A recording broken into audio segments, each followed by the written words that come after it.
Bismillahirrahmanirrahim. Têgotin di zamanê berê de padîşahek bi keştiyê diçe rêwîtiyê. Wextê dikevin sefînê xulamekî wî zêde titirse. Lewra heta wê çaxê qet neketiye gemiyê. Ji ber vê yekê baweriya wî bi keştikê nayê. Dilerize bi dengekê bilind qîrîn dike. Bi saetan ev qîrîna wî dewam dike. Bi tuwa wayî nasekine. Di gemiyê de aramî jî namîne. Melîk jî ji ber qîrîn û girîna xulam hêrs dibe. Lê nizane ka çi bike. Hekîmek yanî zanayek di keştiyê de hebû. Ev zana ji qirar re dibêje ku tu destûr bidî ez dikarim wî aş bikim. Padîşah dibêje ku tu wî bisekînînî û me ji vê rewşê xilas bikî tê minnet li me bikî. Kerem bike leşkerê min di bin emrê te de ne.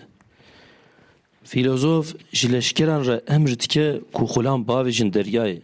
Bila çend cara noqê avê bibe û çend qurt av here qirka wî piştî bi pora wî bigirin û wî azad bikin wî xilas bikin.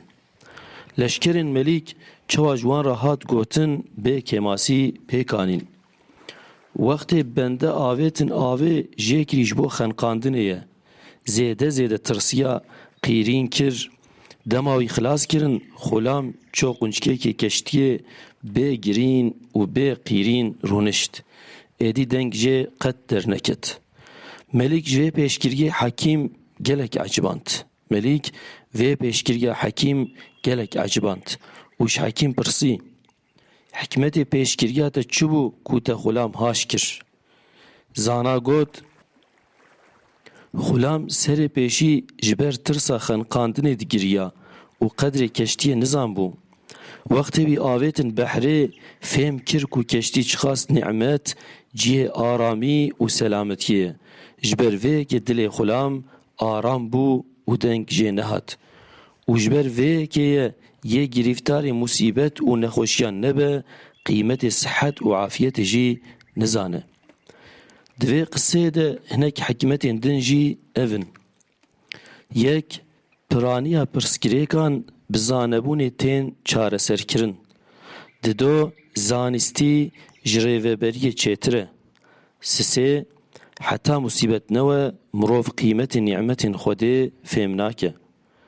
Çar, Xwedê hesta tirsê ji bo parastina muhafezakirina hayatê daye mirov.